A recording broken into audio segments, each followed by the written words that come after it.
Hello hi to all 3 pieces dress అన్నది ఎలా folding చేయాలో చూపిస్తాను. మీ వార్డ్రూమ్స్లో కానీ లేకపోతే ఎక్కడికైనా జర్నీస్ వెళ్ళాలనుకున్నా కూడా ఈ ఫోల్డింగ్ ట్రై చేయండి.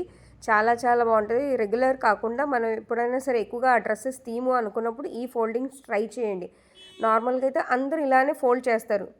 సో ఇక్కడ వచ్చేసరికి నేనైతే కనుక డ్రెస్ని మామూలుగా రివర్స్లో తిప్పుకొని హ్యాండ్స్ని బాగా దగ్గరగా పెట్టుకున్నాను. చూడండి, మీరు ఫ్రంట్ అయినా వేసుకోవచ్చు ఆ డ్రెస్ని, ఆర్ ఎలా అయినా పెట్టుకోవచ్చు. హ్యాండ్స్ని బాగా దగ్గర పెట్టుకొని ఫోల్డింగ్స్ అనేది ఒక వన్ సైడ్ వచ్చేసరికి బాగా దగ్గరగా వేసాను. అలానే సెకండ్ సైడ్ కూడా చాలా దగ్గరగా వేసాను, క్లియర్గా చూసి.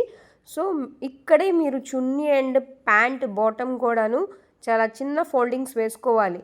సో నేను ఫోల్డింగ్స్ అనేది కరెక్ట్గా ఉన్నాయా లేదా చూసుకొని దా సైజుకి తగ్గట్టుగా చున్నీ కూడా చూసారుగా చాలా చిన్న ఫోల్డింగ్ వేశాను.